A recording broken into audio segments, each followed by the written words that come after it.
dubbadha takka isin kadha takka isinitti hima takka yaada kiyya ibsa dura ta isin kadhu waan mara dura kadha jira biyya tokko namni wahii moo'e yoo moo'e abbaanin moo'e gabra hedduu walitti qabe ka dhibbaan lakkaawamu eega sanii hin beeytanii amma isin martin waluma yaadachiifna jechaaf malee mucaan isaa duuda duubaan dhufe eega inni tare mucaan kun yoo dhufe antum xulaqaa'ullahi deema namni martinuu wal qixa nagayaan gara feetan deemaa jedheen hin deemanii torbaan tokko bultii 15 eeganii dacha'an maa dachaatanii jedhaniin gabrummaa qaraa santuu irra nu jaalachiisa saniif deebinee jedhaniin akka sanittiin deebine akka nu gootan isin kadhadha tuni kadha nu sanitti deebi'uuf deemaa jirra ilma kiyyaa yookaa ka ufiin beeku tahi yookaa ka itti himan beeku tahi san didduwaan mana duubaa tahii jedheen abbaan ilmaan nullee ifaajanii mootummaan kun guddaa nu ifaaje guddaallee nutti himee akka waan sanitti hin deebine tana mootummaa tana jilbiifadhee dhaabadhee kadhadha akka sanumatti hin deebine akka nu baraartan ta biraa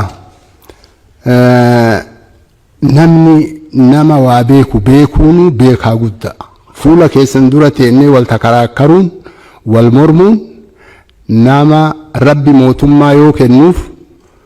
yoo mootii biyya tokkoo kennu waa afurii waan hin kennine kennaaf namicha san dura kennaa isaa guguddoo waa afur waan gaalaan kennin kennaaf waan leencaan kennin kennaaf waan tayfiin kennin kennaaf waan lukkuun kennin kennaaf wanni gaalaa kenne ka inni ka gaalaa kenne caalaa isaa kenna jechuudha gaala qumuddoo waan xixiqqoo qoroo xixiqqoo qoreessehuu dhabuu kenneef ba'aa guddoo baachuu kenneef humna dheertuu kenneef miilaan bona oolee mata anganna ooluu kenneef waan gaala saniin kennin kennaaf mootii biyya tokko mootummaa takka yoo dhaabe rabbi tokko san sodaachisaa leencaan kennin kennaaf leenca yoo inni bosona kana keessa jiraate warra biyya bisaattu beeka osoo isan agarre corommaan kun akkana nama godhata akkana kirkir yookaan shururururu waa namarra deeman ta leencaan kennin san isaa kenna mootummaa tokko yoo biyya tokko kaa'e lammata sadaffaa ija tayfiin kennin kennaaf tayfiin mana keessatti dukkana keessatti huccuu keessatti yoo namni qabuuf itti deeme agartee jalaa utaalti yookaan irruma teettee qocatti dhiiga isaa akkanuma gooti inni dukkana san keessatti qabuuf itti deemnan jalaa utaalti ija saniin kennin kennaaf mootummaa rabbi ija tayfiin kennin afraffaa gurra lukkuun kennin kennaaf lukkuun mana kana keessa teettee boolla keessatti yoo hidhan iyyansa sama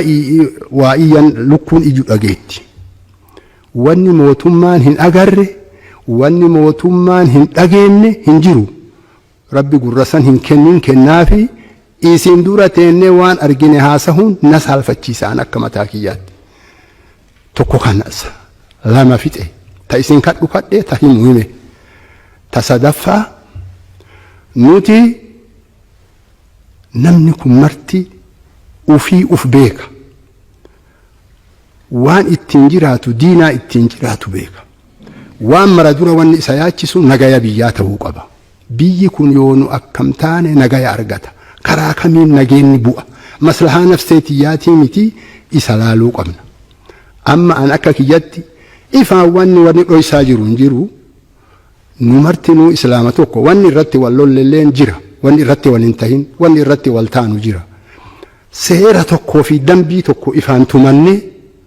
ifatti baanee akka gaafa gaabdur isin nutti dhaamtanii baadiyyaarraa ulamaa itti waamne waan itti walii galle waan kanatti walii galle waan itti waliin galin wanni kun akkana haa tahu jennee murree akkasitti waliin jiraachuutu barbaachisaa natti fakkaata akka yaada kiyyaatitti. Waan hojjaan osoon tamsaan ifaan dho'isaan qabu akka nama tokko ta'utti kaayuun hin ta'u. Akka nama tokko jibbisiisutti hin ta'u. Waan itti walii galan ifaan dubbatanii ulamaa itti waamanii akka dheengadda isin asii kaat har'a saalaaf akkamitti deebina barcumaa kana jala gadi hin seenu namni. Ani gabaabsee ka isin kadhullee isin kadhe ka isinitti himullee isinitti hime mala kaahullee kaahee haga kiyyatti yoo namaa tahe yoo tahullee baate wade qaallichi waan jedhe taate jarri dachaane jette san wanni bidhaan jiru hin caqacaqina dachaane gabrummaa san malee nuun ta'uu bakka.